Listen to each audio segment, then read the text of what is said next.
Magandang araw po sa inyong lahat mga kababayan at welcome back. Dito po sa PNR at ito ang mga karibin natin. Halaka, Manny Pacquiao binigla ang palasyo, bumaliktad, kumaliwa na. Nako, BBM, di makapaniwala na bulabog na.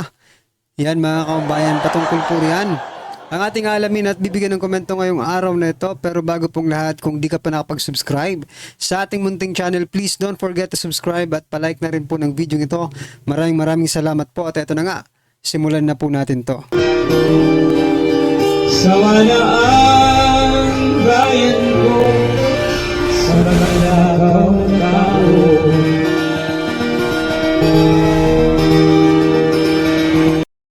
So yan mga kaubayan, bago po natin simulang pakinggan at panoorin ang video ito, no? Ito, may i-share lang po ako sa inyo mga kababayan kasi mayroon pong nambubudol sa atin, no? Baka kasi maniwala kayo sa taong ito, tumatakbo pong pagkasenador, no? Ito po ang sinabi niya. Ito po si Ben Tulfo. Yan mga kababayan, basahin ko po ang kanyang pahayag. Against ako sa political dynasty. Kumbaga, against ako doon sa mga dinastiya. Let's get it straight. Against ako. Tamaan kung sino ang tamaan pero ipasayan sa batas. Are you sure? No? Are you sure na against ka sa political dynasty? Tingnan mo yung kapatid mo, senador, yung isa mong kapatid, congressman, di ba, representative. Yung asawa, anak nila, mga congressman din. Oo, baka may mayor at kapitan pa kayo. Di ba? Kaya itong taong ito, niloloko po ang taong bayan. Gusto nitong makaisa. Tulad po ng ginawa ni PBBM sa atin, no? Nangangako siya, but yung kanyang, di ba? Yung against siya sa isang bagay, pero yung bagay na yon nasa kanya. Diba? Kaya mga kababayan, wag po tayong magpapabudol sa mga tulpo, Wag po tayong, oo nga, nakakatulong sila, but may kapalit yun no? Mas malaki po ang napupunta sa kanila kaysa po sa tinutulong nila. It is not really a public service, no? Yung ginagawa nila, pinagkakaperahan po nila ang tao, yung mga natutulungan nila, no? At dito naman sa ating senador na Tulfo, may bahid ng ano rin no? Kasi hindi pinagpatuloy yung investigasyon diyan sa Lotto. Ito naman congressman na Tulfo, laging nakadikit kay Tambaluslos. Di ibig sabihin yan, tell me who your friends are and I will tell you who you are. Di ba? Kaya mga kababayan, itong isang Tulfo pang ito, wag po natin suportahan to. Baka kasi mabudol lang tayo dito no? Diretso na natin to sa Inidoro. Pwede ba yun? Well, anyway mga karibin natin, ano man ang iyong opinion patungkol po dito sa sinasabi ni Ben Tulfo. I-comment nyo na lang po at ito na nga, simulan na po natin ang video ito. Ito ang nakakagulat. Viral na trending ngayon sa mundo ng social media ang di umano'y balitang hindi nga daw malilis ang issue kahit patuluyan nilang i-impeach si Vice President Sara Duterte dahil ang totoong pangloloko ng mga nasa Kongreso ay nakawin ang pondo ng mga tao. Hindi daw nakakalimot ang taong bayan sa tunay na issue na kahaharapin ng House of Representatives ng Senate of the Philippines at ang Office of the President matapos ang tila pangkukunsyabahan ng ilang mga working technical group members at mga BICAM Reports Committee kung saan ay talagang may anomalyahan sa 2025 national budget kung saan ay kung hindi pa daw nadiskubre ng kongresitang si Isidro Ungab at ng dating Pangulong Rodrigo Roa Duterte ay hindi daw malalaman ng taong bayan na iniiputan na sila ng mga mambabatas. Pero bago ang lahat mga kapinas, kung bago ka pa lamang sa channel namin ay huwag huwag mong kalimutang mag-subscribe at pakiclick na rin ang notification bell para mas maging updated ka pa lalo sa lahat pa ng bagong videos na i-upload namin.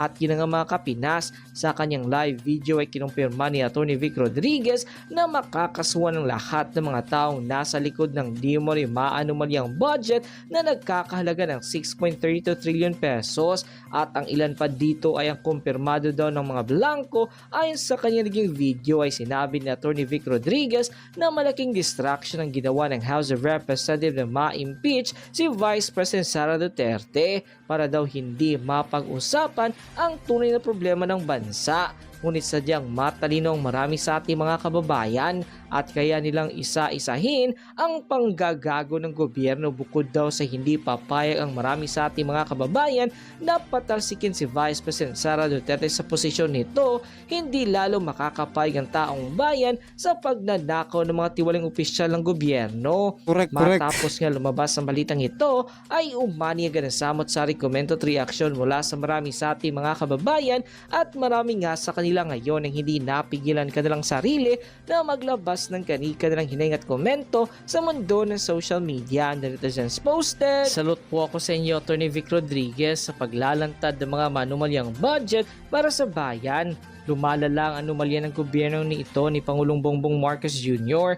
Kawawa ang ating bayan, pagpatuloy pa ang mga katiwalian ng mga kurakot ng mga politiko at itong tiwaling mga Marcos administration." Tama lahat ng sinabi ni Atty. Vic Rodriguez. Salamat po, Atty. Sana po ay salute po kami sa inyo. Asahan mo, Atty. Vic, ang boto ng taong bayan. Sana di ka magsasawang maging mata at boses ng ating bansa. Kasama niyo kami sa laban na ito.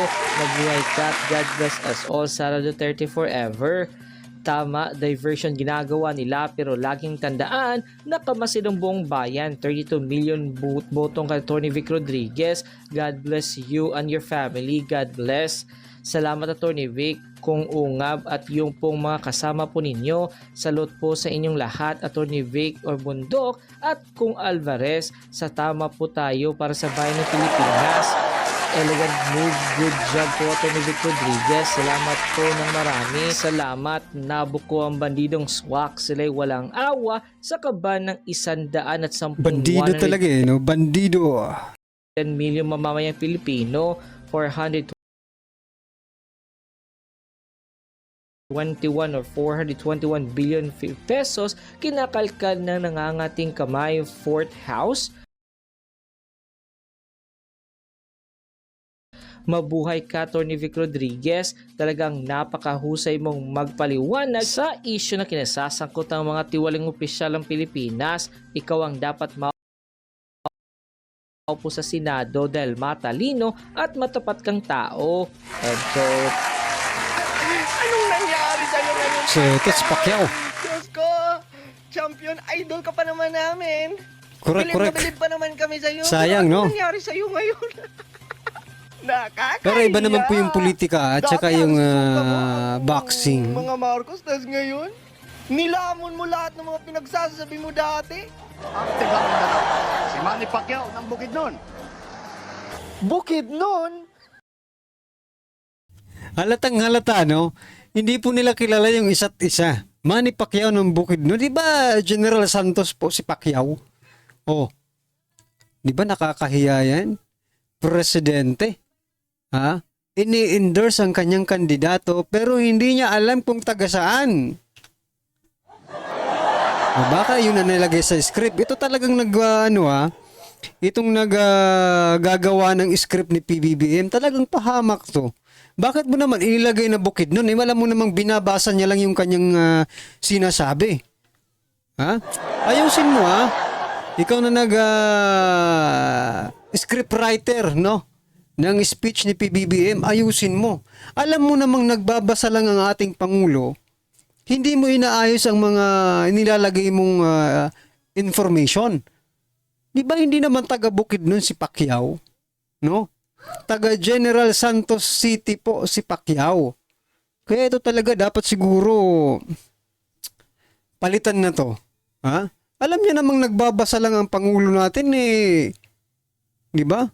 Hindi niya pa inaayos yung pagsusulat. Pagsusulat na nga lang ang ginagawa mo. pinahihirapan mo pang magbasa ang ating Pangulo. Huwag ganun, scriptwriter ka lang. Nagbabasa lang ang ating Pangulo. Ngayon, masisisi patuloy ng taong bayan yung Pangulo dahil sa kanyang pagbabasa sa script na ginawa mo. Di ba? Talaga tong scriptwriter na to. Well, anyway, ito, pakinggan pa po natin. Mali ang script, Mr. President. Jensen po, Mr. President. Ay, nako. Alam niyo mga lods, yan malata. Di ba? Scripted. Nakita, nagtataka nga ako, parang yung mga iba na naging kandidato, nag-deliver lang yata ng suka, nabigyan na ng certificate of candidacy. Yan pa, no? Nagde-trending po yan. Yung last vlog nga natin, sabi ko, mas maganda na yung nag-deliver ng suka kaysa po sa nagde-deliver ng matatamis na pulburon. Di ba? Yung sa suka na lang po tayo. Maraming gamit ang suka to preserve, no? Preservative po kasi ang suka. Yung pulburon, hindi naman yan preservative, eh. Marami ring yan, side effect. Ay, nako. Suka. What is the... Sabagay, sinabi niya naman, no? Nagdi-deliver lang ng suka. Parang yung kwento dito gustong iparating sa atin dito ni President Bongbong Marcos Jr. Yung kwento ba? Teka lang nga, isipin ko. Yung si Juan, no? Na... I don't know, hindi si Juan, Juan yata yun, eh. Binutusan sa bumili ng suka tapos napunta siya sa simbahan, no? Ay, si Perfecto pala yun, no? Oh, Perfecto. Oh, ganun yung niya, eh, parang gustong iparating, no? Bumili lang ng suka, napunta sa simbahan, tapos may nangyari na sa simbahan. Well, anyway, kalimutan na natin yung kwentong yan, no? Balik tayo dito kay President Bongbong Marcos Jr. At doon po siya tagasulat niya, no, sa scriptwriter niya. Oh, ano na naman yung suka na yan, ha? Suka naman yung inilagay mo. Bakit hindi mo direkta? Direct to the point. Huwag mong pahirapan yung mga Pilipino na mag-isip pa. Ito na nga. Nahihirapan na nga silang makasurvive araw-araw, no? Tapos pakikinggan pa itong ganitong speech. Lalong maghihirap ang kanilang mga damdamin. Yung kanilang mga utak, di ba? Kasi iisipin pa nila, ano ba tong sukang ito? Direct to the point, ikaw talaga, alam mo nung binabasa lang ng ating Pangulo yung sinusulat mo, ayaw mo pang galingan, no? Ikaw na taga-sulat ka lang, no? Galingan mo naman magsulat para hindi napapahiya yung ating Pangulo sa kanyang pagbabasa. Grabe ka naman. Yan na nga lang ang trabaho mo. Magkano bang bayad sa scriptwriter ng Pangulo? Ha? Mapalitan na nga yan, palitan nyo nga yan, sayang po yung tax na binabayad ng taong bayan para gumawa lang ng ganyang klaseng speech na kung saan mapapahiya sa pagbabasa, no? Sa pagbabasa.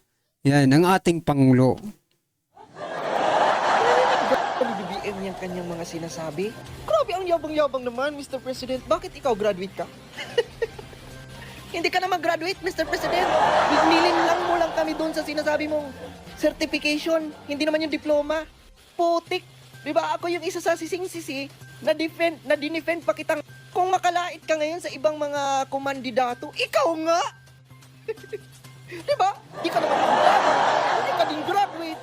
Pero binigyan ka ng pagkakataon ng mga Pilipinong maging Pangulo. Tapos kung makapagsalita ka, sabi pa niya, parang bumili lang ng suka, binigyan na agad ng Certificate of Candidacy. Edi sablay ang COMELEC mo. Sablay ang administrasyon mo. Bakit mo bibigyan ng isang taong bibili lang ng suka at bibigyan na ng COMELEC ng Certificate of Candidacy? Oy, nga pala, ha? Ay, teka lang, putulin kita, Mr. Real Talker, ha? Ito nakakabahala kasi ang pronouncement ng administrasyon is 12-0, no? Isi-zero daw nila ang mga kalaban nila. Uy, nakakabahala yan mga kaubayan, ha? Bakit? No? Baka manipulahin ito, opinion lang natin, ha? Very pure opinion. Baka manipulahin naman ang COMELEC. Hoy, COMELEC, paging, attention, COMELEC. Ha? Baka madali nyo na naman ng taong bayan, ha? Ingat-ingat tayo. Magbantay. Kaso kahit anong bantay natin, kung talagang nakaprogram na yan, pag ng mga balota, di ba? Kahit yung iba yung ibinoto mo, pag kinain na yan doon, pagpasok sa counting, sila pala ang binibilang kasi nga nakaprogram, no? Kaya ano ba? Kampante sila? Ano ang pinanghahawakan ng administrasyong ito? Bakit nila nasabing 12-0, no? Yan, naisip tuloy ng ating mga kababayan, baka nalagyan na rin ng COMELEC. Kasi imposible talaga mangyari, mga kababayan. 12-0? Pwede pa Duterte. Yeah? Pwede pa. Pero sa inyo, yung mga track record ninyo, nako, malabo po yung sinasabi yung 12-0. Ha? Kaya mga kababayan, yung may mga matatalinong utak dyan, ha? Pakibantayan nga po itong COMELEC. Diba?